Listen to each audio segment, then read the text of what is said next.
And brethren, it now gives me great pleasure to hand over to Worshipful Brother Tony Harvey. James, thank you very much indeed for that warm welcome and introduction, and thank you, brethren, all for signing up and actually being here on this particular talk. I was delighted to receive this invitation. The 5 of 9 Club has got a great reputation as one of the leading new and young Masons clubs in the country, and I'm really pleased to be able to support them. Brethren, I'm going to share my screen so that you can see a set of slides. Please keep your microphones muted, as we said, and we'll get to the questions and have a really good discussion, I'm sure, when we get through there. So, brethren, one of the biggest issues that seems to be occupying our minds at present is how we attract new members, closely followed by how we encourage them to take an active part in our ceremonies, progress to the chair, and continue to contribute to our lodges. So most of our lodges are smaller in membership than they were some years ago, and this places pressures on them as they strive to continue to be viable.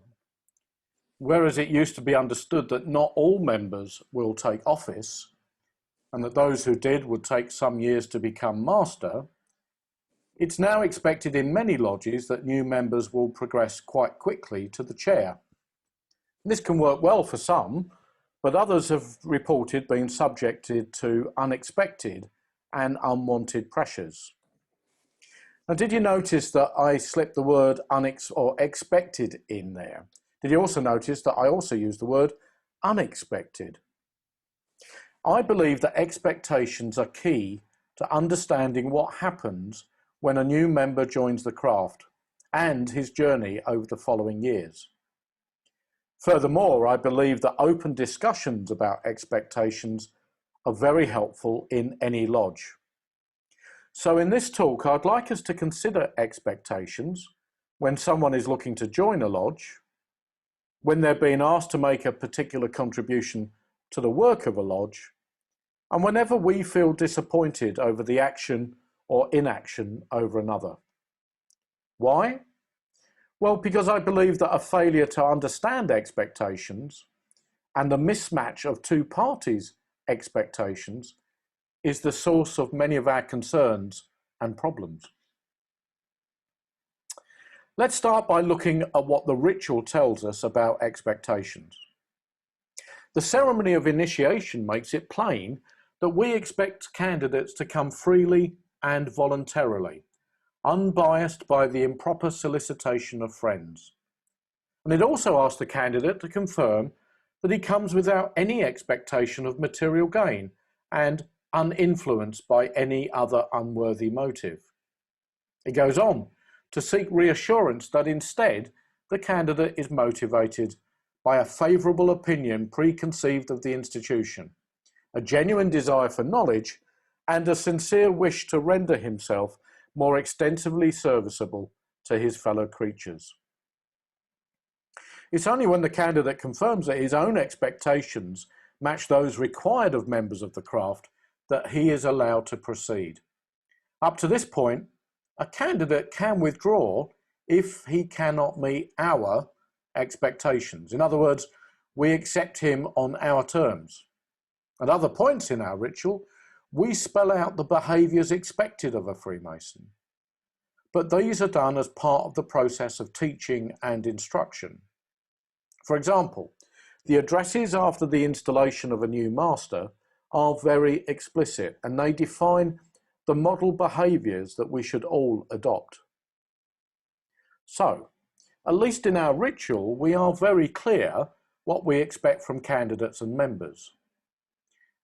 So when do we learn what they expect from us? When do they have the opportunity to tell us what attracts them to the craft, what they hope to experience, to enjoy, to gain?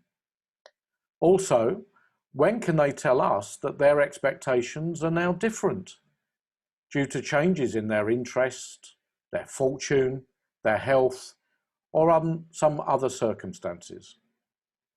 And how do we communicate further expectations to members as they progress through the lodge and mature as Freemasons? Well, the first opportunity for all of this is at the candidate's interview. Of course, expectations will only be understood if the interview is an open exchange and a proper discussion, rather than a grilling or a tick box exercise. However, even before the interview, the candidate's proposer should be discussing with him the mutual expectations of both candidate and lodge. The point is well made, indeed expanded upon, in steps 5 and 6 of the member's pathway. For example, does the candidate know about the time commitment expected, how often the lodge meets, about rehearsals, lodges of instruction and social events?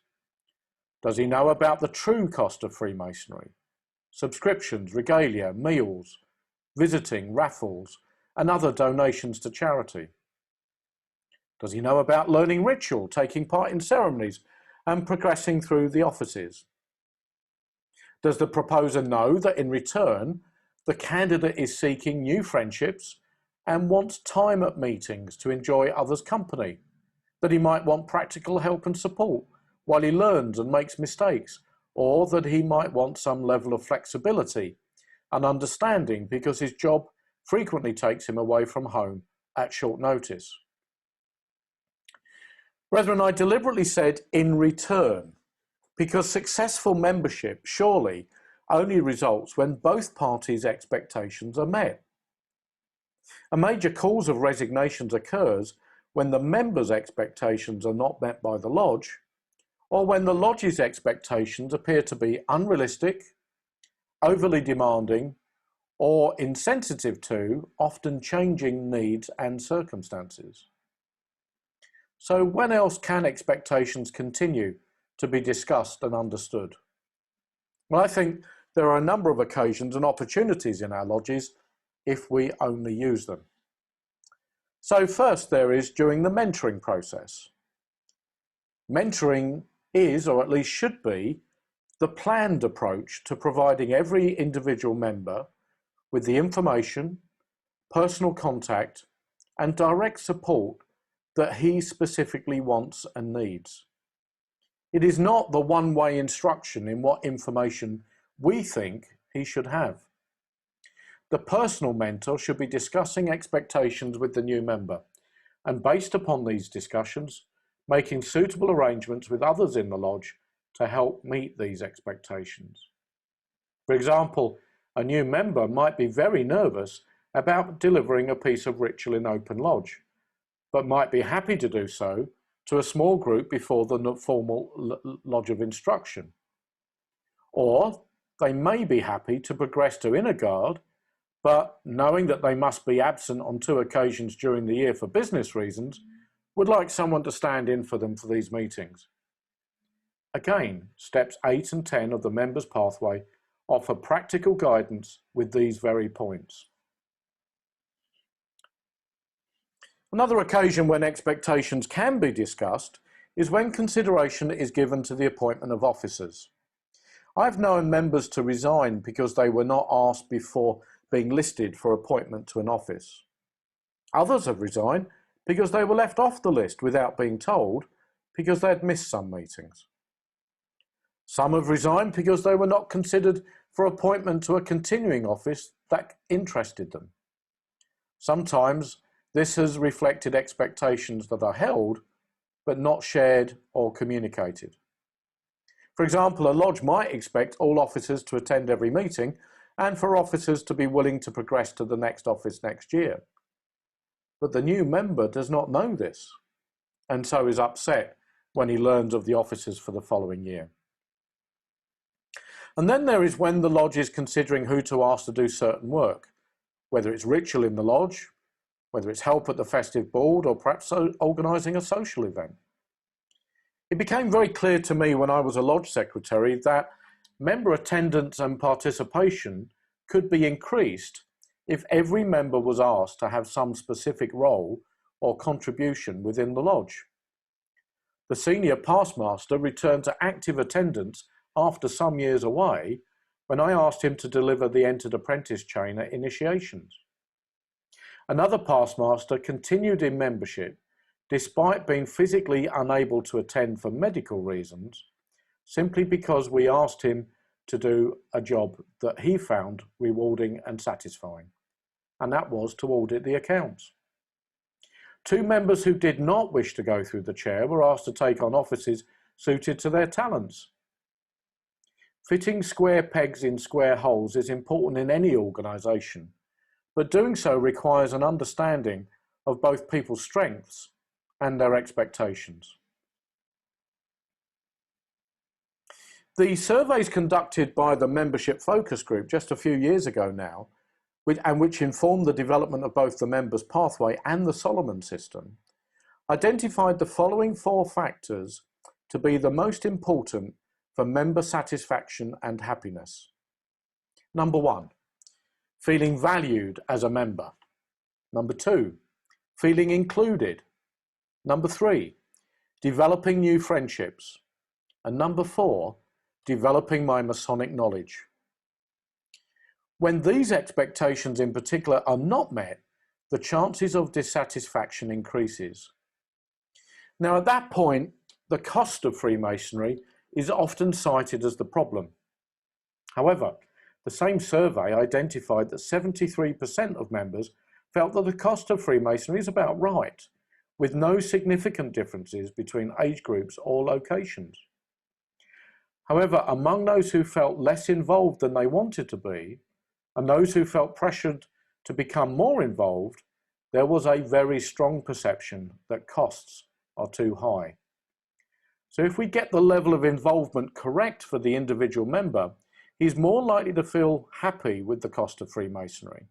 And this is all because perception of value is actually more important than cost.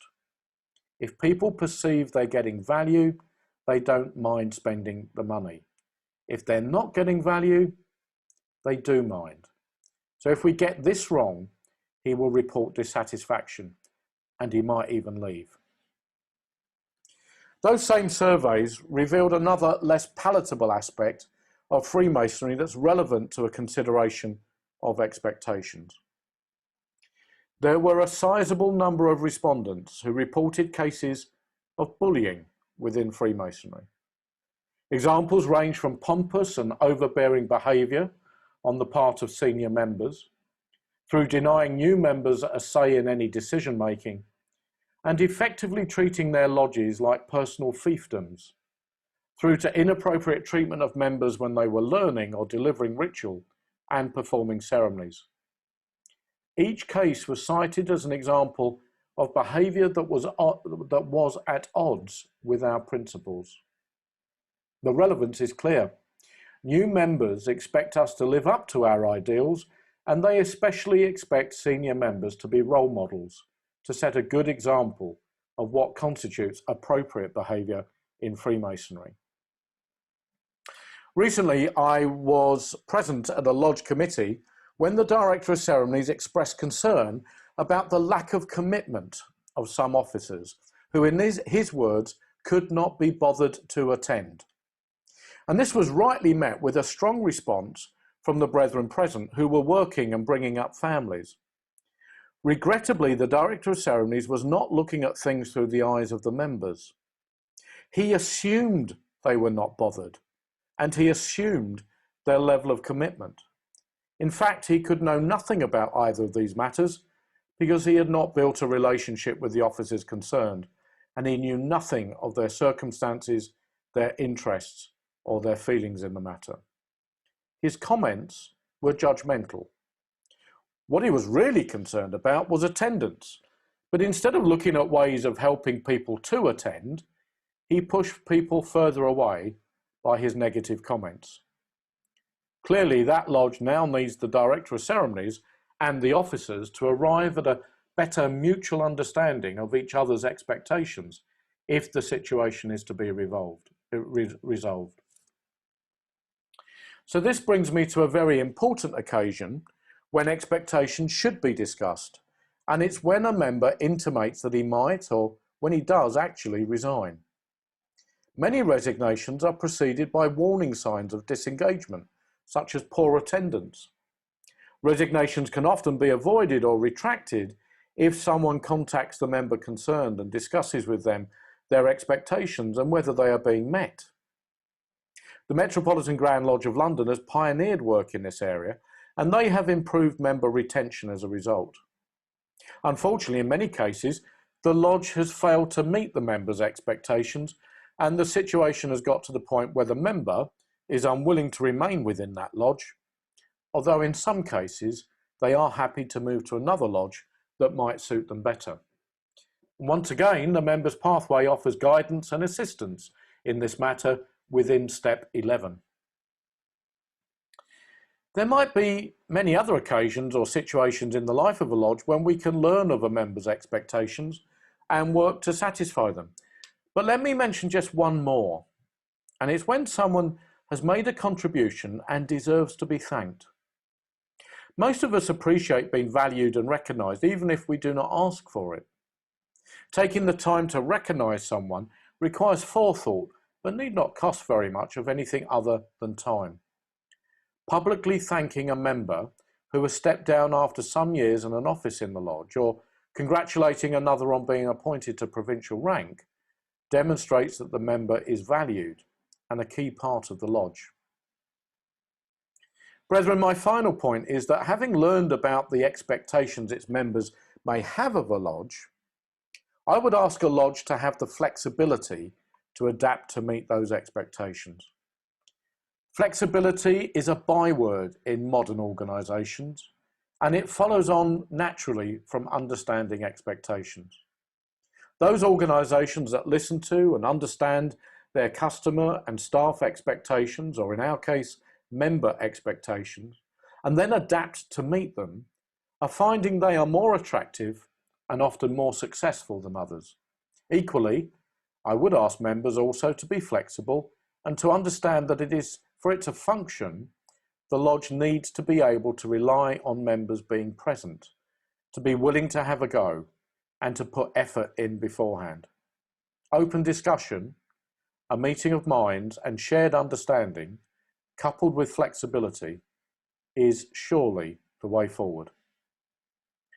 So to summarise, brethren, if we can all engage in more regular and open discussion and communication within our lodges, if we can share our lodge's expectations of our members, and if we can listen to members' expectations of our lodges, and if we can develop increased flexibility, then I am sure that more members will enjoy their Freemasonry for many, many years to come. So thank you, brethren. Perhaps now that open discussion can start with you asking me any questions or making any comments on what I've had to say. So with that, I'm going to hand you back to James, who I'm hoping will have lots of questions to pitch at me.